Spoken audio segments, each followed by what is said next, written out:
Hey YouTubers, how's it going? Hardcore Gamer for Life here, and hot on the heels of my last Modern Warfare 2 post, I'm bringing you another one. This is another free-for-all. It's on sub-base with the SPAS-12 shotgun. As many of you know, my favorite weapon in the game, which is pretty obvious if you look at all my videos. I've never posted a game with the same gun twice, except for the SPAS-12. So, anyways, I spawn here and I'm going to head on down this way. Right away I see someone and it takes a three-piece, but I get him. First blood, and I'm moving on. I take a little fire as I'm coming down through here. This guy tries to follow me through the door. Bad mistake, buddy. Bad mistake. So I'm going to move on down the line here. Go and check out this quadrant of the map. I love sub-base. It's a great map. It's one of those, like pretty much all the Infinity Ward maps, I have to say, are really well tailored to both camping and rushing. There's a couple maps like Estate or Derail or such, maybe Fuel, that aren't so friendly to rushers. But I think for the most part, in Infinity Ward's maps, they do a really great job of balancing the maps. Giving the rushers lots of tight corridors, corners, cover to use and to get around the map, while at the same time making some great camping spots. As you can see, this guy taking advantage of a camping spot, but he gets smoked because I'm on a hot streak this game, baby, and it's on. And yet another victim falls prey. This stairway is an awesome place to camp. I've farmed out many a kill streak sitting at the top of those stairs. You just got to watch to the side because people can come from the roof as well. Regardless, I kind of get a bad feeling about camping out that stairwell, so I head over this way. Now you're going to see what I was talking about a minute ago in terms of, well, this is a nice wide open map with lots of sight lines. There's always a corridor to run down, a railing to jump over, cover to duck behind, a doorway to duck through like this, and wait for Laughing Boy here. Next. So when you're with the shotgun especially, or in any Russian class really, but especially with the shotgun since it has the shortest range basically of any weapon, with the exception of the melee knife, you really got to be careful and play defensively. You can get a lucky good round running around like a chicken with your head cut off, but generally you kind of want to keep your back to the proverbial wall, keep around the edge of the map or in places where you can watch just one or two sides and be pretty safe. That's why I like this stairwell in this area so much.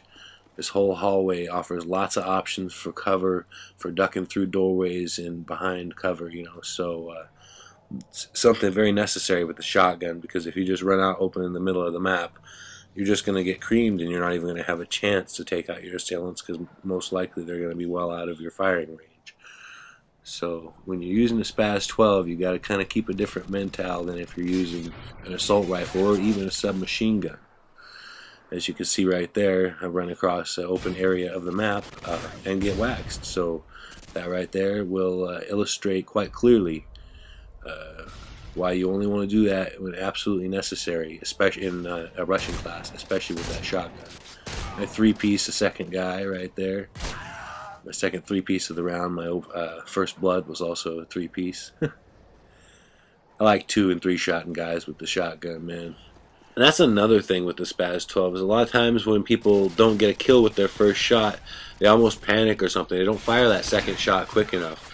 You got to keep firing that second shot, and even that third or fourth if that's what it takes. I mean, definitely don't give up until you see a kill cam, you know what I'm saying?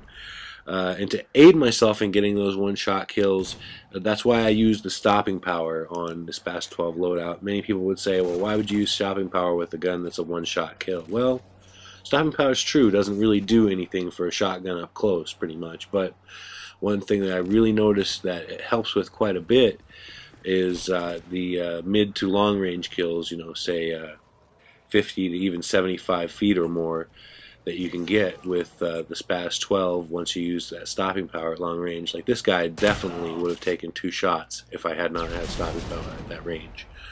So, that's where it gives me, I think, my biggest aid is giving me that little bit more range that allows me to reach out and touch my enemies.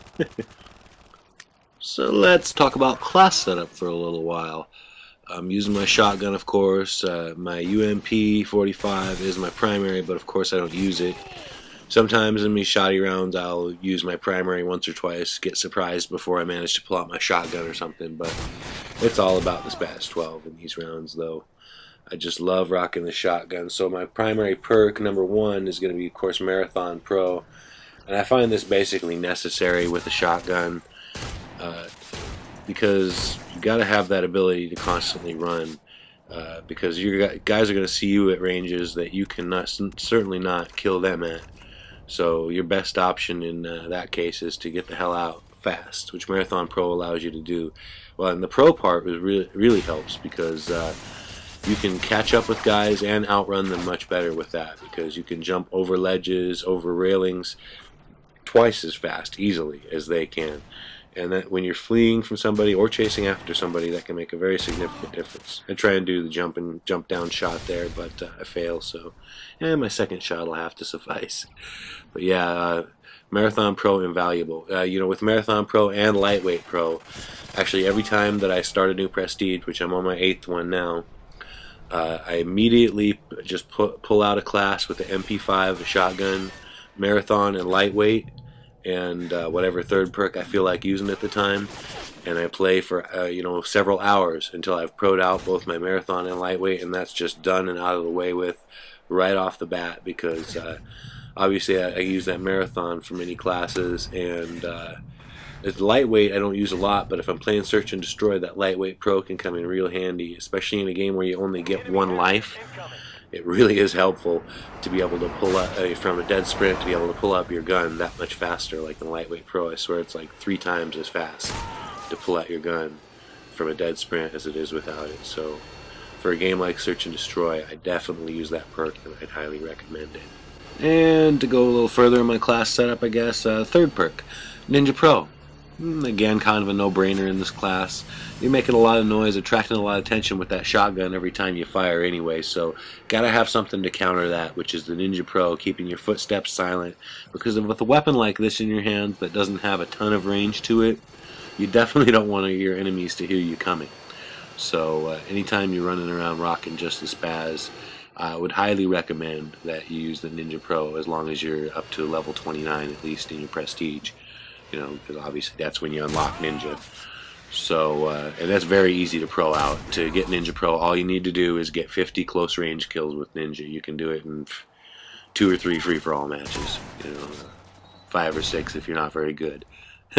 And, you know, no problem.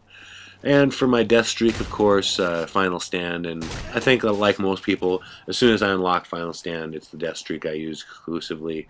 Not that I don't think the other death streaks aren't useful. I'm not the type of person who says, "Oh yeah, painkillers, newbie, this and that, and the other thing. Shouldn't use martyrdom." I'm not the type. You guys know who my loyal subscribers know. I'm not the type that bitches about perks or attachments, weapons, equipment, / etc. that other people are using, because to me that takes my control out of the game. If I'm bitching about what someone else is using, I can't change what they're using. I can only change my strategies, what I do, how I play. So I'll choose to focus on that, and you know, not consider other people's strategies, weapons, attachments, etc. as the problem. If I'm not playing well, the problem is my gameplay. The problem is what I'm doing, and I can solve that. I can change that. I can do something about that. So really a good part of being successful at Modern Warfare 2 or any game, anything in life really, is just having a good attitude about it. If you start having a bad attitude about it, then you're obviously going to do poorly, you know, 90% of the time. So as you may have noticed, I'm on kind of a long, drawn-out kill streak, but I've never let it get me frantic or run out into the middle trying to get those last couple kills towards my Harrier, and I finally get it there. So once I get that, I'm going to camp at the top of these stairs for a second, hoping that my Harrier can help me get this pave low, and I can call that in and wrap up this round quick, fast, and in a hurry, which it does right here. I'm going to call that in. Now my third kill streak at this point is Tactical Nuke, and I know I don't have enough kills left in this round to possibly get that. So I just decided, why let my Harrier, my pave low have all the fun? I'm just going to run out here and I'm going to rock out these last couple kills. So anyway, I shoot that guy from a nice distance, get caught reloading, and stab him. And the fact that I even had to reload with a 16 meg clip on the SPAS is going to tell you I was on a nice kill streak there. And right here is kind of a little LOL. Double shotgun fail, but I'm just going to stab the guy instead. Run out here, start reloading, realize I got an enemy right here. So I stop and headshot him for the game-winning kill cam. And guys, this has been Hardcore Gamer for Life coming at you again. Another SPAS-12 shotgun round for you. For you SPAS-12 lovers out there, please rate, comment, subscribe if you like what you see. And it looks like after this round my accolades are Immortal, Steamroller, and Overkill. Peace out, YouTubers.